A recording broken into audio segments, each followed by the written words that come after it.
NDA में TDP फिर से शामिल हुई। सूत्रों के हवाले से ये बड़ी खबर हमें मिल रही है। जनसेना पार्टी भी एनडीए का हिस्सा बनी। तो सूत्रों का ये भी कहना है कि एनडीए में टीडीपी और जनसेना अब शामिल हो गए हैं। चंद्रबाबू नायडू और अमित शाह की बैठक खत्म हो गई है। बताया जा रहा है बैठक में पवन कल्याण भी मौजूद रहे। ऐसे में एनडीए का कुनबा बढ़ता हुआ साफ तौर पर नजर आ रहा है। इस वक्त की ये बड़ी खबर आपके सामने, जहां एनडीए में टीडीपी और जनसेना शामिल हो गई। ये तस्वीरें आपको दिखा रहे हैं दोनों ही दलों के नेताओं की। जनसेना पार्टी भी एनडीए का हिस्सा बनी है। सूत्रों के हवाले से ये बड़ी खबर, चंद्रबाबू नायडू और अमित शाह की मुलाकात जो हो रही थी, बैठक जो हो रही थी, वो खत्म हो गई है। इसी बैठक में पवन कल्याण भी मौजूद रहे और ऐसा माना जा रहा है कि दोनों दल अब एनडीए का हिस्सा बन चुके हैं।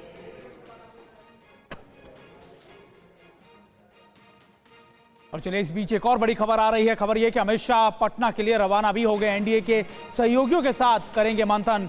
पाली में ओबीसी मोर्चे के संबोधन को भी संबोधित करेंगे। और कहा जा रहा है कि देखिए, सीट शेयरिंग को लेकर एनडीए के अलायंस से बातचीत भी कर सकते हैं अमित शाह।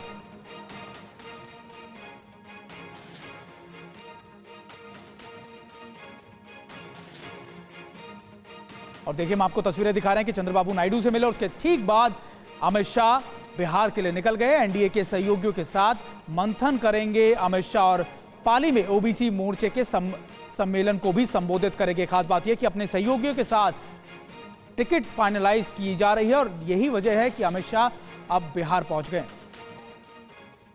आमोद रॉय ज्यादा जानकारी के साथ जुड़ गए। आमोद, यहाँ पर दो बड़ी खबरें एनडीए कुनबे से आ रही हैं। पहली हमने देखी है कि ये सूत्रों का कहना है कि एनडीए का कुनबा बढ़ गया है। यहाँ पर टीडीपी और जनसेना के शामिल होने की खबरें सामने आ रही है और इस बीच अमित शाह की वो तस्वीरें जहाँ वो पटना के लिए रवाना हो रहे हैं। बिल्कुल, देखिए प्रतिमा, अमित शाह पटना के लिए रवाना हो गए हैं और पटना में आज उनका दो कार्यक्रम है। एक वहाँ कैलाशपति मिश्रा जो बीजेपी के बहुत बड़े नेता होते थे, उनके प्रतिमा पे माल्यार्पण करेंगे। नया उनकी मूर्ति लगाई गई है उस पर। और दूसरा, आज ओबीसी और अति पिछड़ा वर्ग जो पॉलिटिकल कार्यक्रम है, उनका अति पिछड़ा वर्ग का एक बड़ा कार्यक्रम है जिसमें अमित शाह जाएंगे और वहाँ बीजेपी के जो कार्यकर्ता है, जो उस वर्ग के कार्यकर्ता है, उनको संबोधित करेंगे। और जिस तरह से बिहार से इस बार राजनीति शुरू की गई थी पिछड़े वर्ग की और कास्ट सेंसस कराने के बाद उसका एक काट बीजेपी ने जो ढूंढा था, उसको आज बताएंगे। दूसरी तरफ अगर बात करें आंध्र पॉलिटिक्स की, तो चंद्रबाबू नायडू और पवन कल्याण के साथ करीब 1 घंटे की बातचीत हुई।